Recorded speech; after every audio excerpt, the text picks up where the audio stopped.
new normal ini, kira-kira prediksi-prediksi berdasarkan kan ini orang sejalani semua tuh sebagai akademisi, kondisi new normal ini COVID ini kelihatannya belum akan segera berakhir, masih akan walaupun kita doakan supaya secepatnya berakhir, tapi pasti akan ada perubahan-perubahan dalam kehidupan pasca COVID-19 ini. Oke, silakan Neriopi, silakan Oke, komentar. baik, terima kasih. Jadi kalau new normal ini kita asosiasi dengan sistem operasi pada informatika. Jadi setiap adanya new normal itu berarti ada proses resetting. Ya toh. Nah, di proses resetting ini kalau dalam bahasa aplikasinya itu kalau dulu itu orang kontrol alt del, kemudian dia reset lagi, kemudian masuk lagi pada ini prom. Iya toh. Kalau di bahasa Mac itu proses yang seperti itu adalah proses sifatnya agak kontras, keras.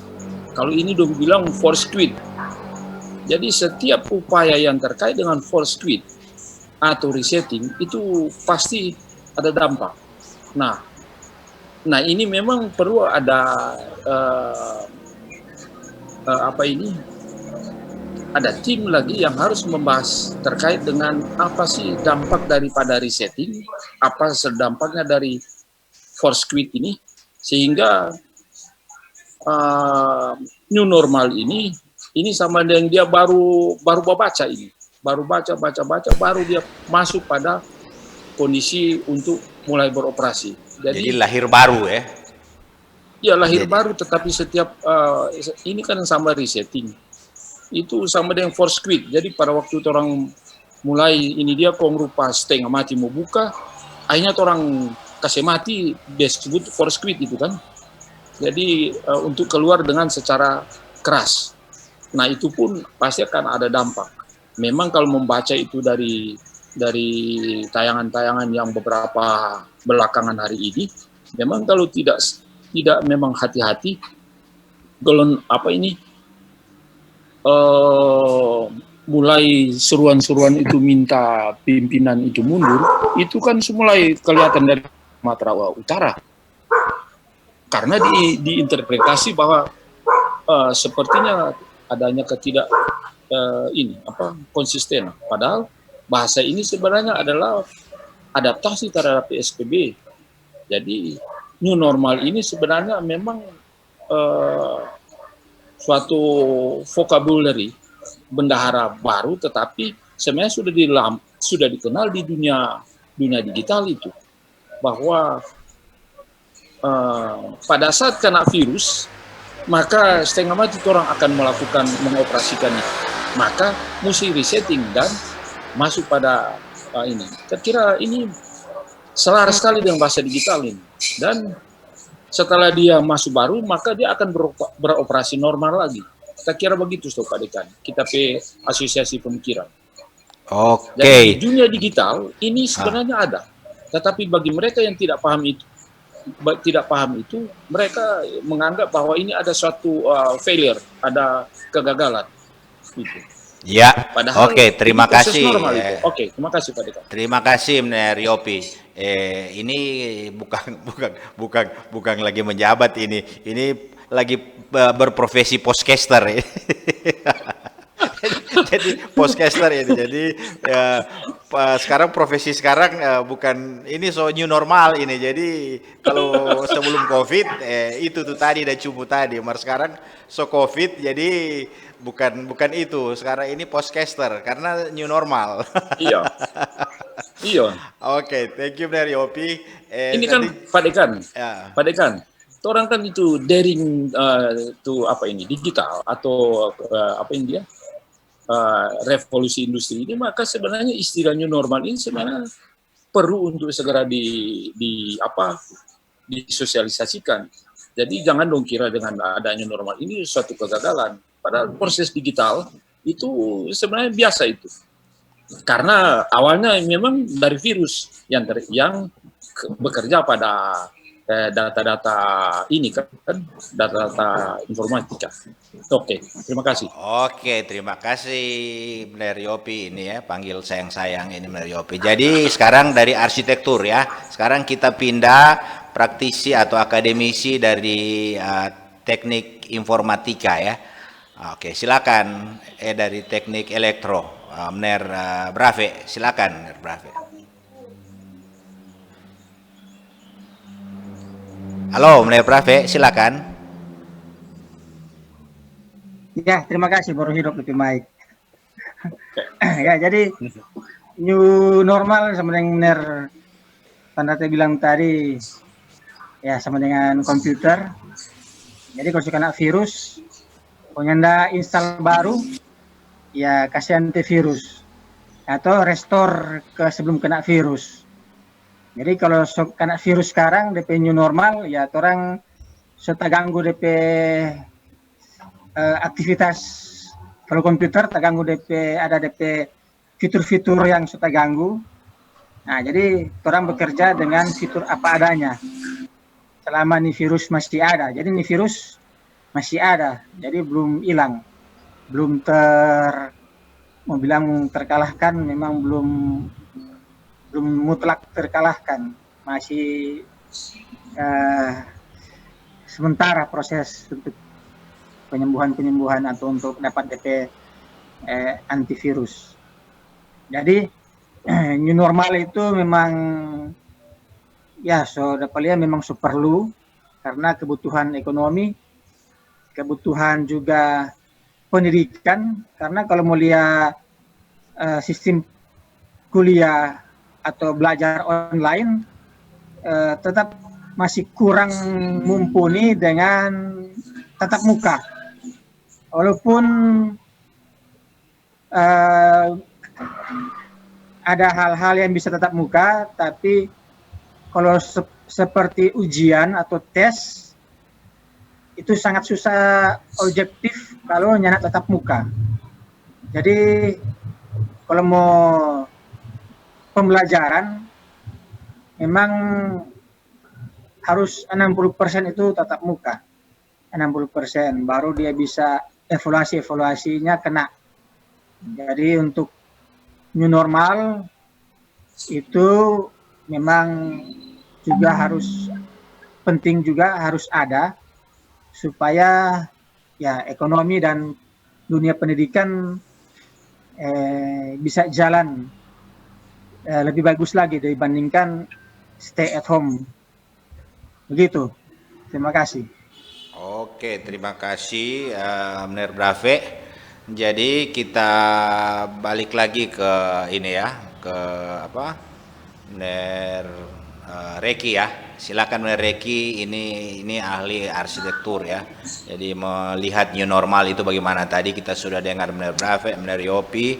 Sekarang kita dengarkan dari Bener Reki. Silakan Bener Reki. Terima kasih Pak Dekan.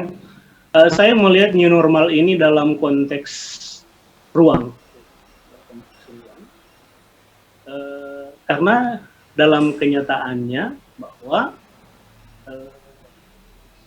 pergerakan manusia dalam satu ruangan ini sangat berpengaruh, ya, sangat berpengaruh terhadap penyebaran virus COVID-19 ini. Artinya dapat dikatakan bahwa density, kepadatan dalam suatu ruang itu akan menyebabkan terjadinya proses penyebaran yang lebih cepat. Sehingga butuh adanya suatu pengaturan terhadap density dalam satu ruang agar supaya terjadi new normal. Kalau kita lihat dalam konteks ruang dalam satu kota, maka penerapan pemerintah terhadap upaya untuk tidak terjadinya density sudah dilakukan. Bahkan sudah sampai pada penetapan zonasi daerah-daerah yang diibaratkan dengan zona merah, biru, zona hijau, dan sebagainya. Tergantung daripada seberapa besar penyebaran virus itu terjadi. Bagaimana kita menormalkan? Tadi sudah dikatakan langkah pertama density, selanjutnya apa? Selanjutnya apa? Oleh sebab itu kita melihat dari satu setting perkotaan. Setting perkotaan itu macam-macam polanya atau patternnya. Ada yang sifatnya memusat, kemudian ada yang sifatnya menyebar. Ada yang inti sel kemudian memecah gitu. Jadi ruang kota itu terpola atau patternnya seperti itu. Nah, bagi kota-kota yang mengalami atau terpola dengan sistem sentral atau terpusat, maka kesulitan-kesulitan yang dihadapi adalah bagaimana mencegah density ini. Oleh sebab itu perlu dalam rangka penataan kembali tata ruang kota ini penting sekali, sehingga penyebaran fasilitas umum pada zona-zona yang ada di dalam kota ini perlu diperhatikan dalam aspek perencanaan, sehingga distribusi aktivitas manusia itu tidak menimbulkan suatu kepadatan yang berlebihan. New normal ini adalah mengatur hal-hal tersebut dalam konteks ruang. Kalau kita masuk lebih singkat lagi atau lebih sempit lagi dalam pengertian bangunan, di situ juga pola aktivitas manusia itu dalam setting ruang itu seringkali terabaikan karena mengejar apa yang disebut dengan prestise bangunan dalam konteks arsitektur. Sehingga kadang-kadang aktivitas itu terkonsentrasi pada satu tempat, sementara tempat yang lain itu tidak. Kenapa? Karena seringkali untuk mengejar citra bangunan, ruang-ruang tertentu itu yang punya nilai-nilai komersial tinggi itu seringkali menjadi prioritas dalam satu desain. Sehingga pola sirkulasi yang terbangun adalah tersentris, terpusat.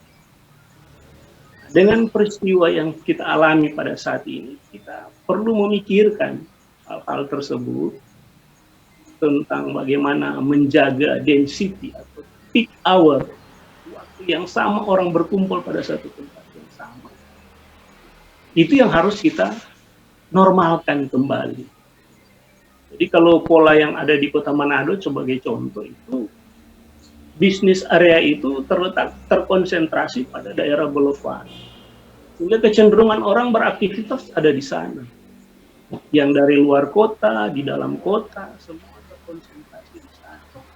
Tidak ada satu pola di mana satu zona itu fasilitas umum itu tersebar dengan baik. Sehingga memberikan suatu kelonggaran, tidak terciptanya satu density atau peak hour pada satu zona, ruang. Nah, yang perlu kita antisipasi yaitu demikian. Jadi adanya suatu kebijakan pemerintah untuk mengatur density agar supaya kegiatan bisa normal kembali. Saya pikir demikian mungkin dari sisi ilmu perencanaan wilayah dan kota. Nah, oke, betul tadi. Saya kira sekarang mungkin ada yang lebih spesifik lagi apa yang harus dibuat saat ini selain tadi sudah dijalan. Nah, sekarang kira tahapan-tahapan apa yang pemerintah dari segi penataan kota ya, tahapan apa yang ya mungkin dari pemerintah bisa mengambil satu langkah antisipatif karena ini kan sementara berjalan. Mungkin itu ada jangka panjang, ada jangka pendek. Nah ini menurut Reki sebagai ahli perkotaan bagaimana? Ya, langkah utama pertama prinsip dulu, yaitu prinsip kita adalah mengurangi kepadatan kegiatan pada satu ruang. Itu yang paling prinsip karena pola penyebaran COVID ini adalah ketika kita berkumpul. Nah oleh sebab itu kebijakan-kebijakan daripada pemerintah yaitu membuat pos-pos pelayanan umum ya, yang dapat memberikan pelayanan-pelayanan yang tidak terpusat pada satu tempat, tapi dia berdasarkan tingkat kepentingan dalam satu zona daerah tertentu dengan kepadatan penduduk yang ada itu kita buat. Nah, contoh misalkan pelayanan untuk pembuatan yang saya alami kemarin sampai sekarang belum selesai, yaitu pembuatan SIM, pelayanan umum SIM. Cuma ada di lantas gitu, di satu tempat. Sementara ada polsek. Iya kan? Jadi diturunkanlah semua yang sifat-sifatnya sentral itu diturunkan pada wilayah-wilayah yang punya jangkauan pelayanan yang ada di sana untuk dia mempunyai kewenangan melayani masyarakat pada posisi seperti itu jangka pendeknya. Itu akan mengurangi density pada satu tempat. Tapi kalau kita cuman semua, contoh bayar pajak, semua ada di kantor pelayanan pajak. Syukur-syukur nih pajak ini sudah bisa dilayani di Indomaret dan sebagainya. Tapi untuk hal-hal tertentu seperti pelayanan SIM, pembuatan SIM, dan sebagainya itu akhirnya terbengkalai, tidak dapat diselesaikan karena tidak boleh berkumpul. Sementara ada solusi yang lain. Dengan mendistribusikan beberapa fungsi-fungsi pelayanan itu pada daerah-daerah atau wilayah yang lebih kecil lagi, sehingga density itu akan berkurang. Itu yang untuk jangka pendek.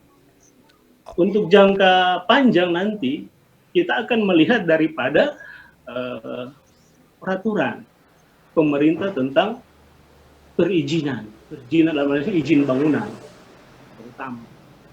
Karena setting suatu kota itu harus melayani masyarakat dengan komposisi masyarakat tertentu, distribusi fasilitas umum, izinnya itu harus diatur berdasarkan rencana detail tata ruang kota.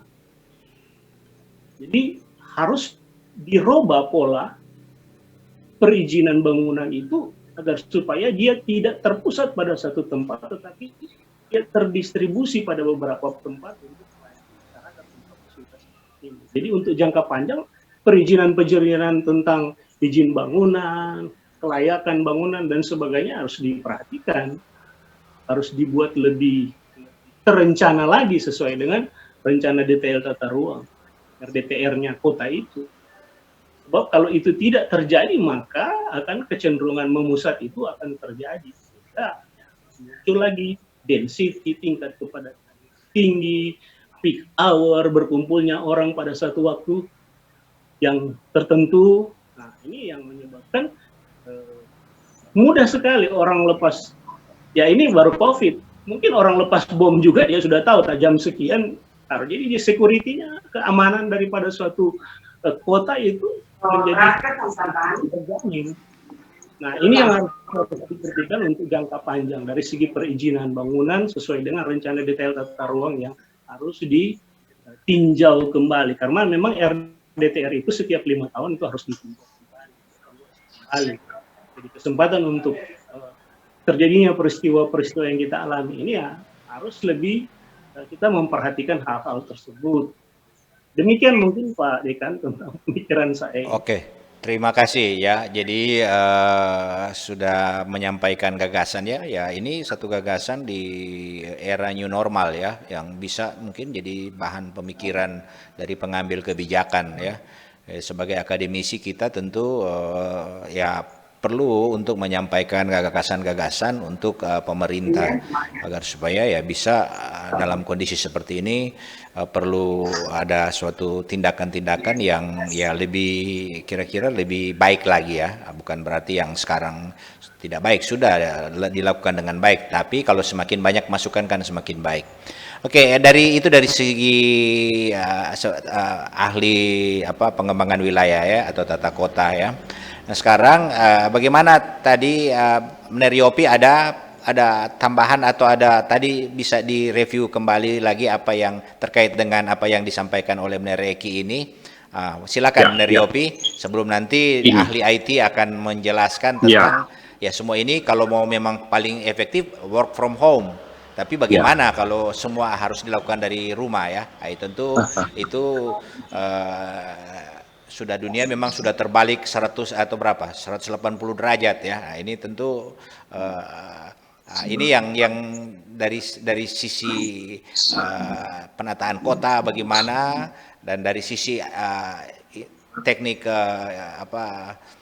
informatika atau teknik elektro itu sendiri bagaimana untuk penanganan ini. Oke, silakan dari Yopi. Ya, Pak Dekan, saya ingat dulu pada tahun 90-an ya, ada seorang ahli pendidikan, kalau enggak dari Swedia atau Rusia, Ivan Illich. Pendapat pada waktu itu memang sangat kontras, yaitu dia bilang, learning in borderless room. Jadi, sekolah itu tidak perlu ada dalam ruang-ruangan yang terbatas. Nah, terkait dengan new normal, maka apakah dengan adanya daring ini, apakah akan dilegitimasi itu atau kita modifikasi sebagai bagian daripada new normal? Itu.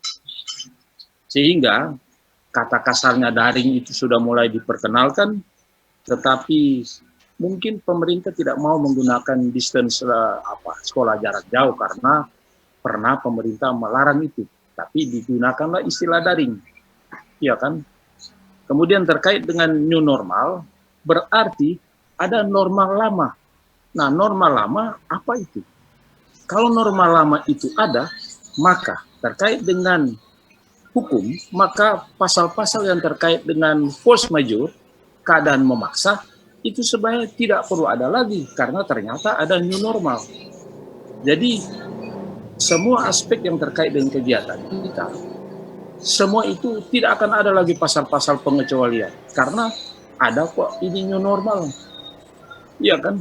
Jadi apa yang ternyata ini dia sebenarnya ini terkait dengan itu, maka perlu ada resetting terkait dengan rujukan, referensi. Jadi ada threshold yang perlu untuk didefinisikan kembali, yang mana itu nilai rujukan. Apakah ada di bawah, apakah ada di atas? Kalau di bawah itu bagaimana, kalau itu di atas itu bagaimana? Sehingga kita mau pakai yang mana? Itu adalah new setting dan new normal. Tapi yang jelas bahwa terkait dengan ini, maka redefinisi itu penting untuk terkait dengan referensi itu atau threshold. Supaya ini, contoh, Omnibus Law. Apakah Omnibus Law nanti itu adalah merupakan suatu new normal? Karena kalau misalnya iya, maka kemungkinan tidak perlu ada ini pasal-pasal pengecualian. Force majeure contohnya, pasal karena wabah, itu kan. Jadi saya kira itu saja Pak Dekan untuk yang terkait ini new setting, perlu ada redefinisi lagi terkait dengan threshold, terkait dengan referensi, rujukan untuk dijadikan pedoman. Jadi itu ya. Jadi intinya karena ada new berarti ada old. Iya, berarti jadi dengan kondisi new normal tadi, kalau saya ambil sedikit kesimpulan dari yang disampaikan oleh Reki tentang penataan kota, itu harus diadakan perbaikan sistemnya, distribusi. Jadi jangan lagi terpusat, sistem sentral tidak bisa, sistem harus lebih berbentuk network ya, harus terdistribusi supaya terjadi penyebaran. Kemudian dari Yopi lebih menegaskan lagi bahwa ya memang sudah harus ada pembuatan atau ada redefinisi lagi tentang kondisi-kondisi yang ada ini, misalnya di dunia akademik, di Indonesia hukumnya mesti pendidikannya model bagaimana, itu harus ada, dan itu yang pasti harus ada sistem yang kita bangun atau definisi yang baru yang kita buat, semua itu harus ditopang oleh regulasi hukum ya. Saya kira itu perlu untuk dua instrumen yang misalnya bekerja dari rumah. Apakah itu bagaimana pengupahannya tadi ya, sistem pengupahannya, ya kan? Itu juga harus termasuk salah satu bagian dari new normal. Apa kita dosen sekarang bekerja dari rumah? Nah, bagaimana definisi-definisi apa yang nanti itu bisa diukur dibayar gitu ya, mana yang tidak dibayar gitu ya. Nah, ini juga perlu diredefinisi dan perlu diadakan perkuatan hukum, dukungan hukum untuk supaya itu jadi legal ya, dan memang itu di kehidupan di new normal yang pasti menurut tadi sudah disampaikan, pasti saya kira akan ada ya namanya new normal, pasti yang lama itu pasti ada perubahan-perubahan dan tadi sudah disampaikan oleh ahli perkotaan dan ahli arsitek. Nah sekarang dari teknologi sekarang untuk menopang itu, Menurut Brave silakan, itu bagaimana teknologi new normal saat ini itu, apakah kondisi ini sudah mumpuni atau ada kendala-kendala apa gitu di dalam pelaksanaan teknologi new normal ini ya, dalam masa COVID-19 ini ya, pemanfaatan teknologi baik di semua sektor ya, bukan cuma di dunia pendidikan. Kalau dunia pendidikan kan kita tahu semua lini ya, yang tentang teknologi yang nanti apa yang harus dibuat itu dan harus diantisipasi oleh pemerintah untuk supaya segala melakukan pembenahan dan ya perbaikan dan optimalisasi. Mungkin silakan Brave. Terima kasih. Jadi dari teknologi, ya pertama tentu teknologi komunikasi. Kalau di teknologi komunikasi, kita kan COVID ini harus stay at home. Semua dari rumah, semua kerja, belajar dari rumah. Nah, yang kasihan, yang daerah-daerah yang saluran telekomunikasinya susah. Artinya ada daerah terpencil yang harus naik ke puncak, harus pergi ke pinggir-pinggir pantai untuk cari signal. Nah, jadi saluran transmisi itu harus ditambah lagi untuk daerah-daerah terpencil, atau penguat-penguat, tambah-tambahkan antena, pemancar penguat untuk daerah-daerah terpencil. Dan untuk kita yang tidak ada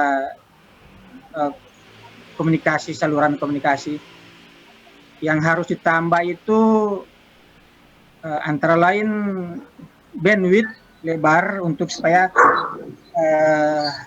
jaringannya bagus, tidak putus-putus kayak, atau videonya bagus. Nah itu bandwidth sama itu bandwidth, dan tadi menara-menara antena.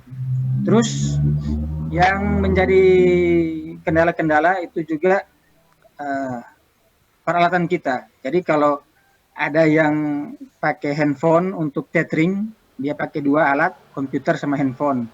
Dia pakai handphone untuk tethering.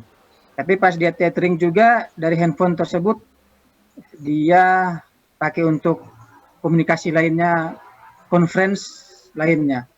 Jadi alat komunikasi itu, handphone itu akan panas. Jadi mungkin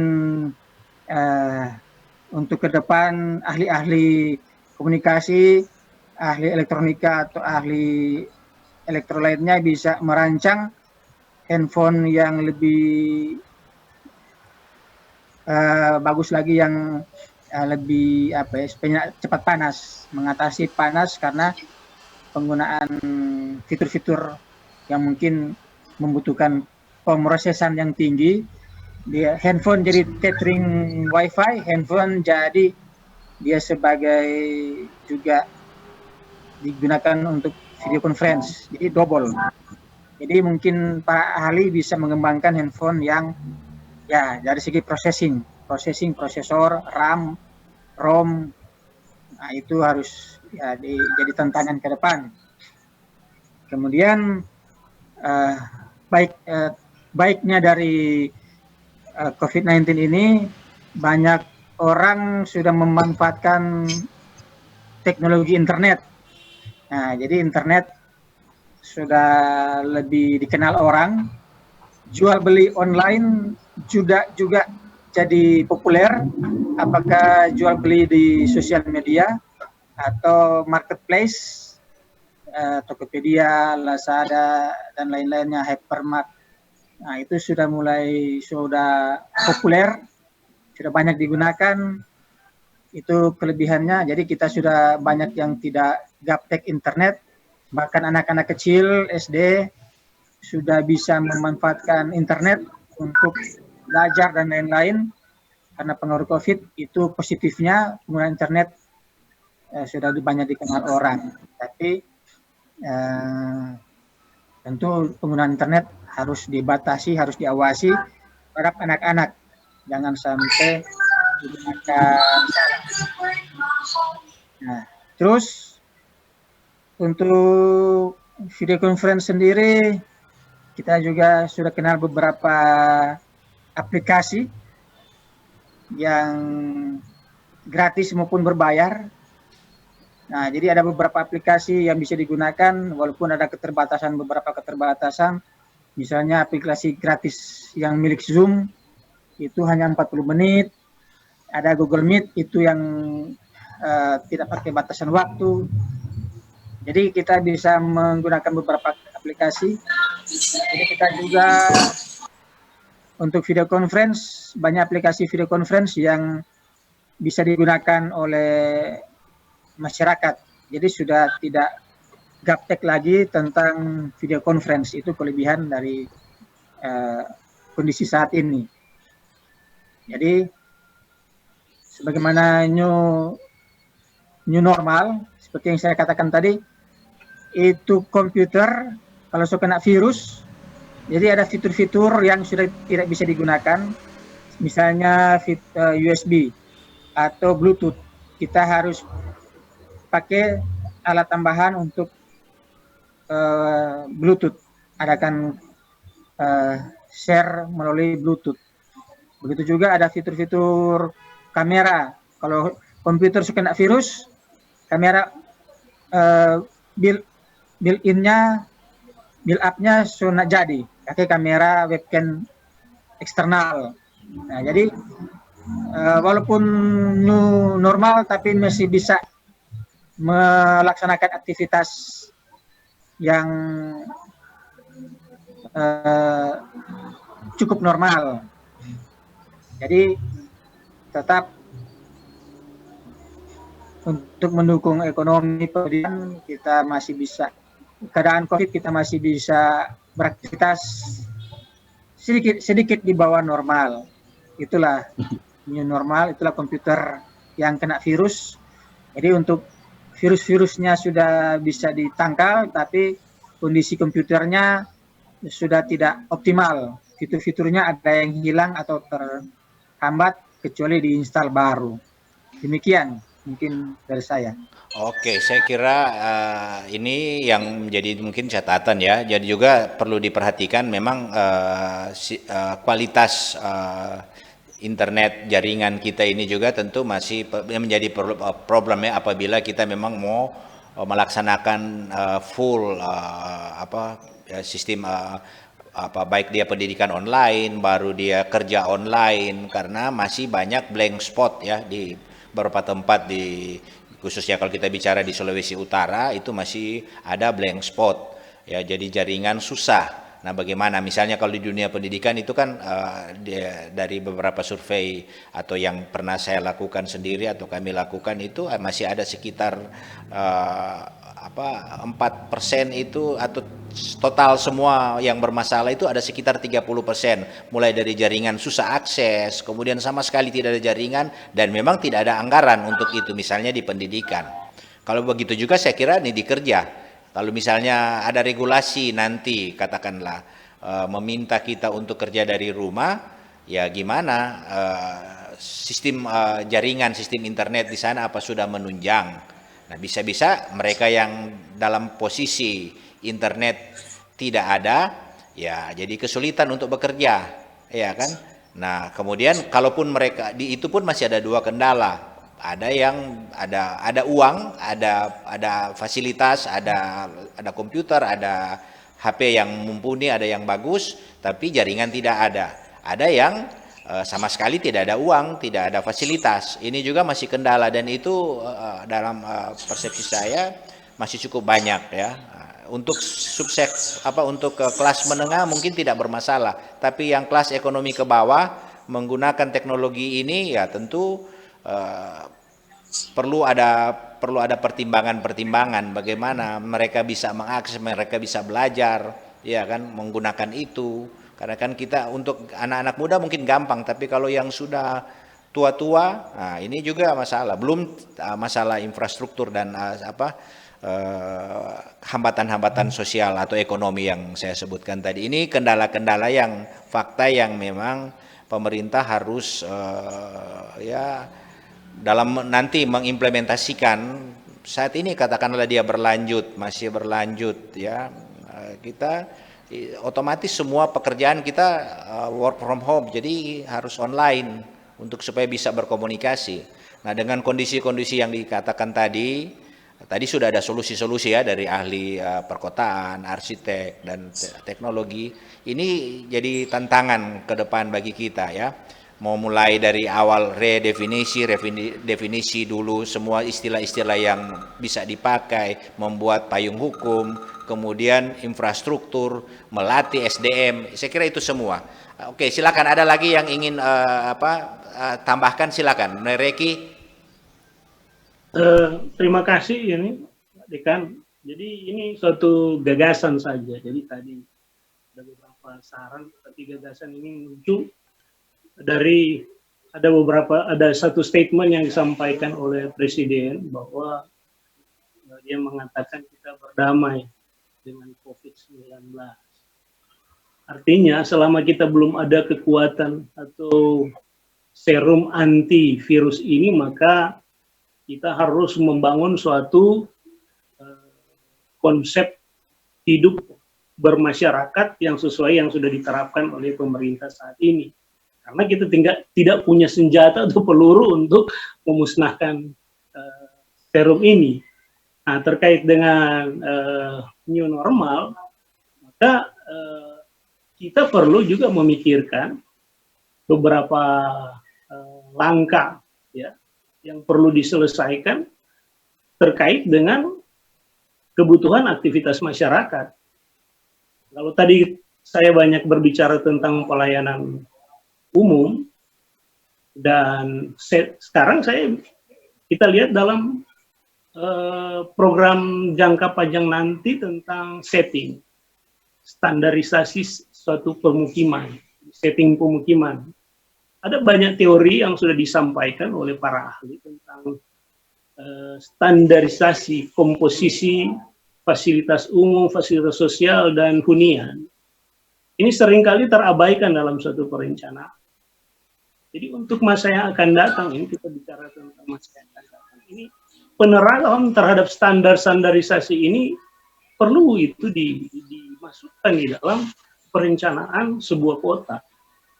Seringkali ini analisis terhadap hal-hal tersebut ini tidak dimasukkan dalam satu perencanaan. Contoh kita membuat rencana detail tata ruang. Ini analisisnya ini tidak dimasukkan. Sehingga menimbulkan beberapa kelemahan-kelemahan di dalam setting pemukiman itu sendiri. Ada satu teori yang cukup klasik sebenarnya, banyak orang tahu tentang teori ekistiknya Doxiadis. Itu ada setting pemukiman yang sudah dibuat, bahkan ada standar sarana pemukiman yang sudah dikeluarkan. Yang paling terlambat ini adalah rencana strategi lingkungan hidup yang belum terterapkan di dalam beberapa perencanaan kota.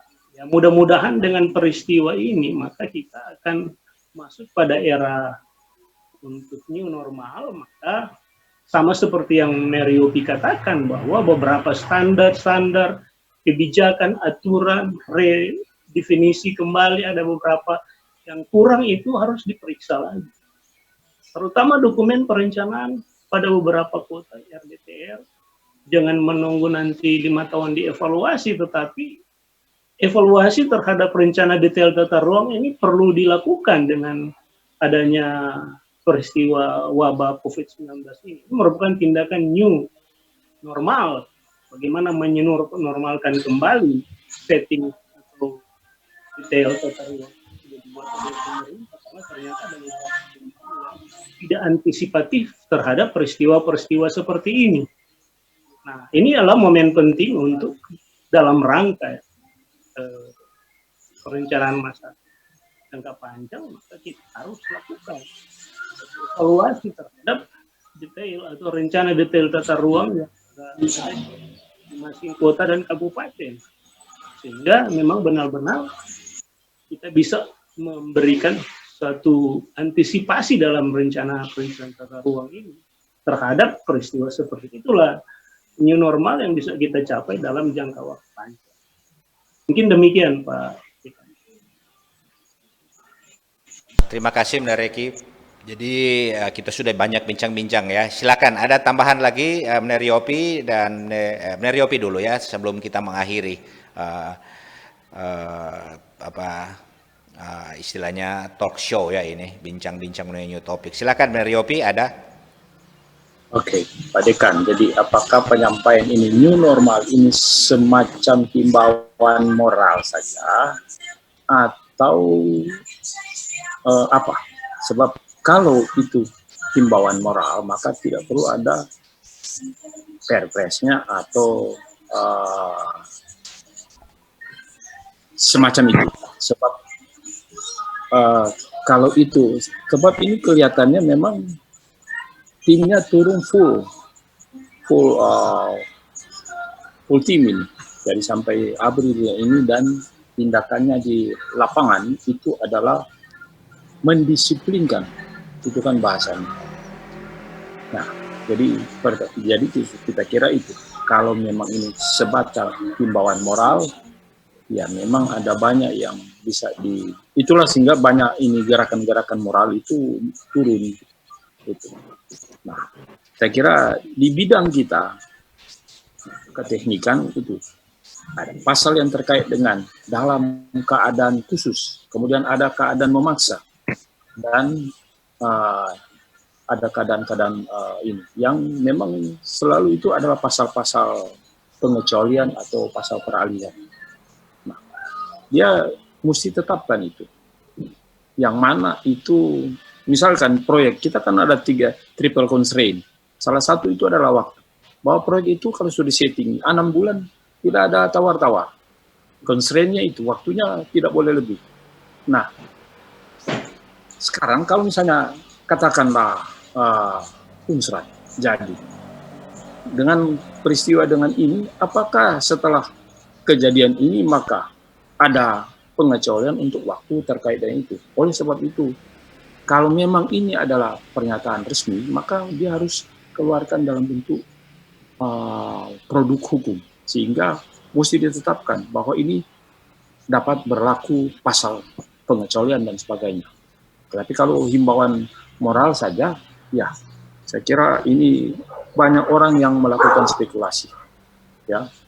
Jadi terkait dengan dokumen-dokumen perencanaan dan segala macam, kalau memang ini himbauan moral, ya orang sudah pada capek-capek bikin diskusi ya. Kalau cuma sampai di moral, mikir apa. Tapi kalau memang ini mau dalam rangka adalah membangun suatu tatanan baru, ya memang harus ada produk hukumnya, sehingga threshold, ambang baru, SOP, apa semua itu memang mau dibuatkan satu template baru, sehingga kita akan masuk pada ketaatan asas baru untuk menjalankan itu.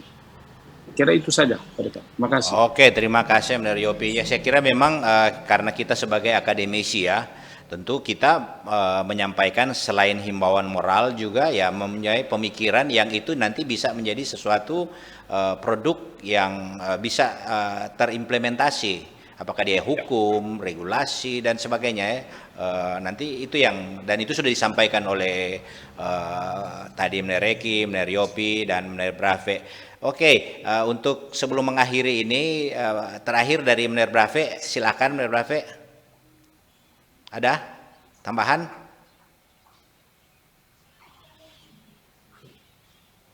Sudah tidak ada. Oke, sudah tidak ada, berarti dengan demikian saya mengucapkan banyak terima kasih ya pada teman-teman dosen yang sudah memberikan masukan. Ya memang ini lebih karena ini hanya lewat media sosial tentu ini lebih banyak himbauan atau gagasan-gagasan yang konstruktif dari para akademisi ya, minimal dari teman-teman dosen Fakultas Teknik sudah sedikit meng-share apa yang perlu diperhatikan pada saat kita akan sudah memasuki new normal ya. Berarti kita kan sekarang ini sudah di new normal. Memang ini new normal yang di-force, terpaksa masuk.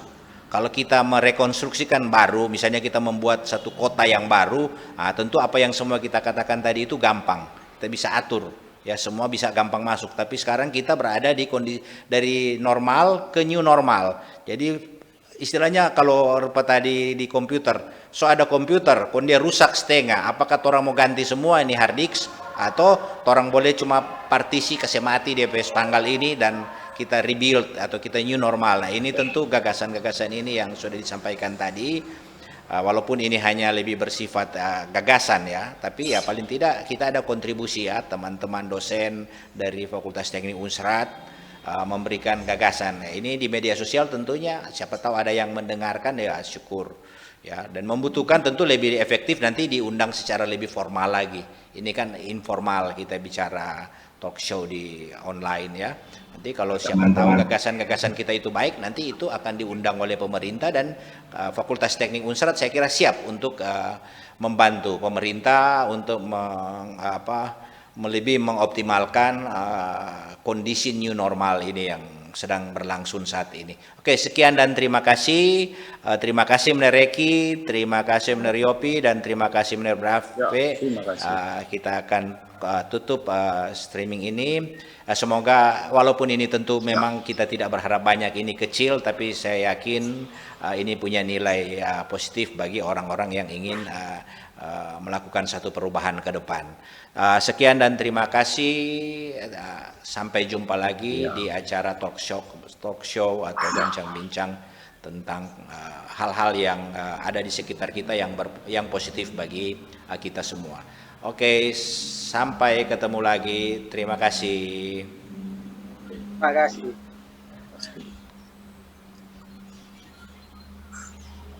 Ya, terima kasih. Sudah. Ya, oke. Ini kita udah coba DP semua kok, ada pakai kita ada optimalkan DP lighting semua apa. Wow. Kita lagi coba semua. So studio mini ini. DP virtual, ada coba belum DP lighting belum terlalu bagus ini. Tapi cukup masih bergerak-bergerak. Teknologi lagi, manfaatkan teknologi. Nah, ini tahu bikin apa di rumah. Oke, thank you Mner Reki ya. Thank you Mner Yopi, Mner Brafe. Yuk, kita live. Selamat siang.